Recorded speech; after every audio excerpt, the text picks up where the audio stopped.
you have to understand that I not only was a teacher and stuff like that, an actor who I studied.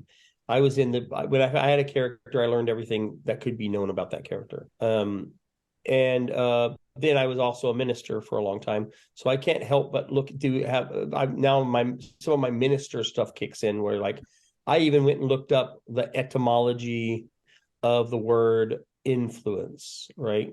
Which comes from the Latin, which means to flow into, Yeah. right? An inflow is actually what it literally means. So a person who is an influencer literally has something pouring out of them into other people, right? And that could be at the superficial level, look really nice, right? Absolutely. I went and looked at all of these top influencers over the last week, and I've like really looking at who's got the biggest things. Some of them are literally like, that's a really pretty girl, right? She posts 3 times a day, so she's got a lot of videos out there, and it's all about volume, right? And you can tell what she does is whatever she's wearing, she wears it in 3 videos, and then she's wearing something else in 3 more videos. So basically, she sat and shot all 3 of those videos while she was wearing that, and she put them out that day and did the next day and did the next day, and became one of the top, TikTokers. And it's 100% because she has a great face. It's not the only thing that's great on her, but mostly of her videos are just her face, and she has a fantastic face. It's very energetic and wonderful to watch. So I'm like, I get it, right? Model level, right? 100% model level. But then you have somebody like Will Smith, who is like number 4 or 5, and for a while there he was actually number 1.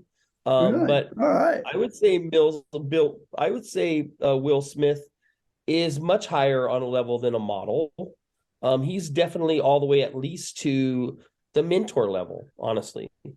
And the reason I say that is because when I was teaching acting in high school, I would show Will Smith's motivational videos of him talking about what it takes to be a good actor. I'd have him talk about what he went through to become Ali, right? A year it took him to work on that. He studied Islam. He studied, everything about Muhammad Ali. He moved like Muhammad Ali. He did everything. It took him a year to do that. He trained as a boxer for a year. Um, and he deserved the Academy Award nomination for that. So his Um, slap did not remove him from influence. yeah, I definitely move him all the way up from a model because he's not a model. He's definitely up to the motivational part where he has an emotional connection with people.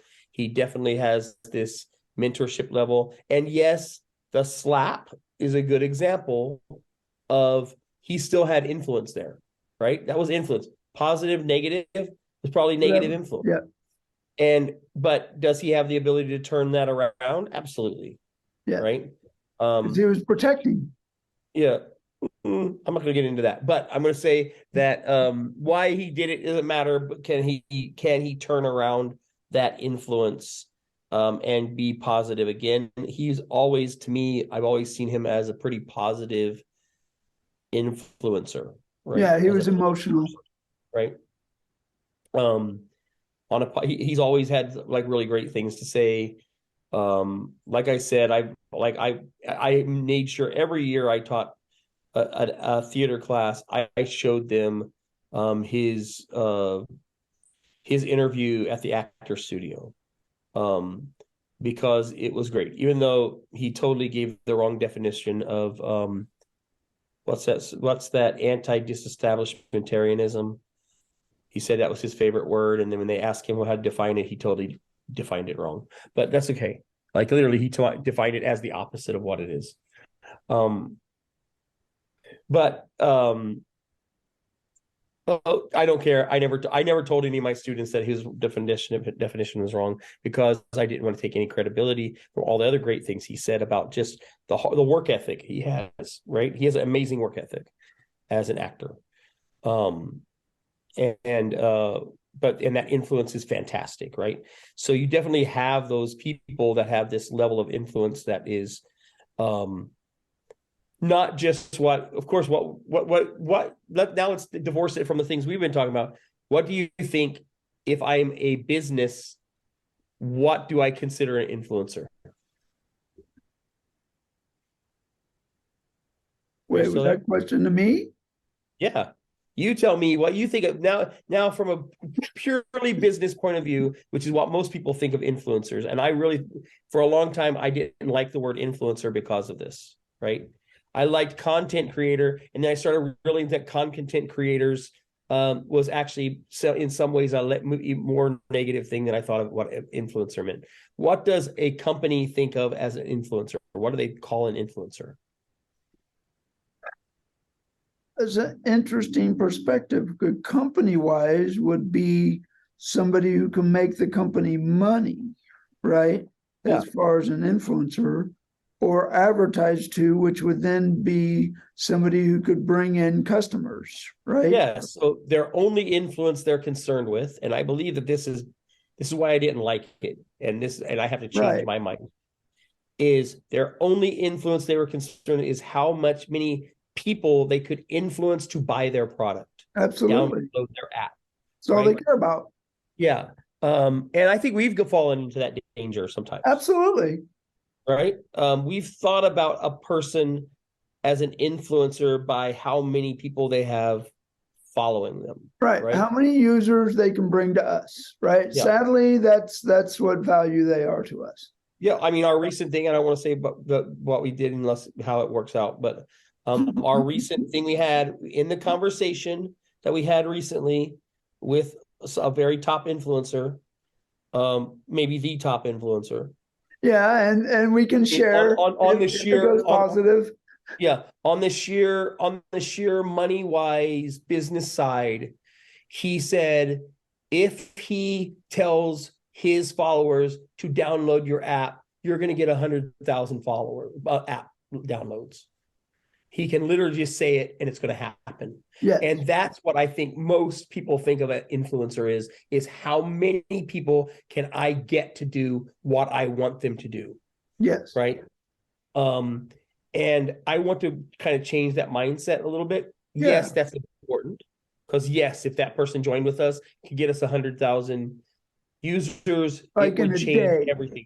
Every single thing we could possibly want to achieve with our company would happen. We would have no problem adding all of the rest of the upgrades to the app. Yeah.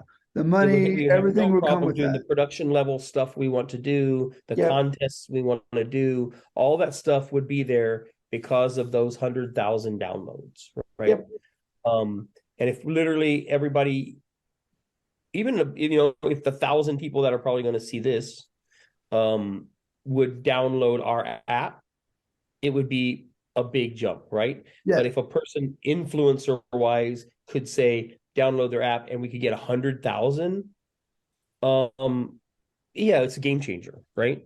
If 1 million people downloaded our app because this person said it, changes everything. It makes our company, its value go up. It makes everything go up, and it makes us have the resources we need to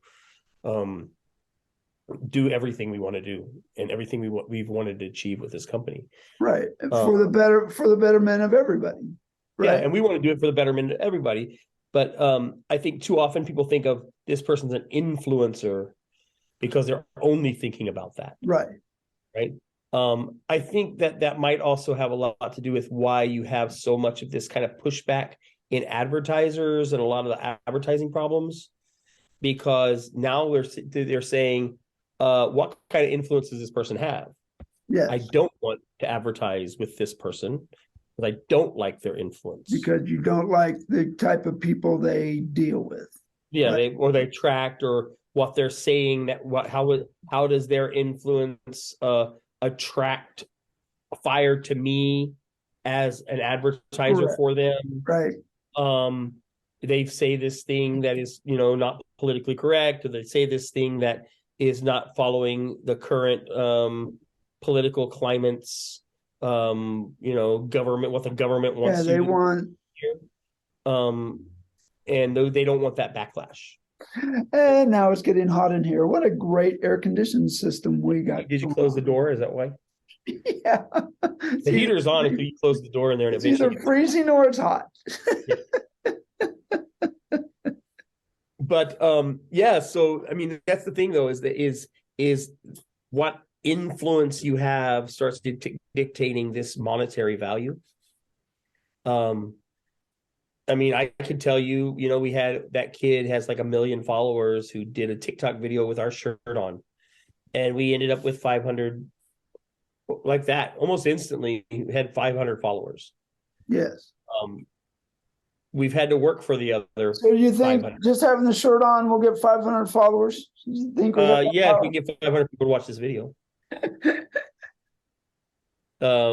We'll have at least 1,000 people on average. We're getting 1,000 people to watch our videos, right? So because we're pretty consistent in posting more, we have that 10,000 a month viewership. Over 10,000 people a month are seeing our videos, on consistent basis, which is why we're allowed to go live now, because we have both. Got to be your face, not mine. Well, it's mostly my face, and it's not my face. I hope it's because I'm trying to say something that's of value to people, because my face hasn't been worth a penny in about 20 years. So At least worth a penny. The positive influence, right? Yes. We talked about this a lot. Wouldn't it be wonderful as we create this thing, and what we're gonna find out basically is, because we're not running the algorithms of negativity, because we know that there are brands that are running algorithms of negativity, because they know it drives engagement, and it drives people being on the platform. And honestly, if you look at TikTok at different times of the day, the content you're getting are different things.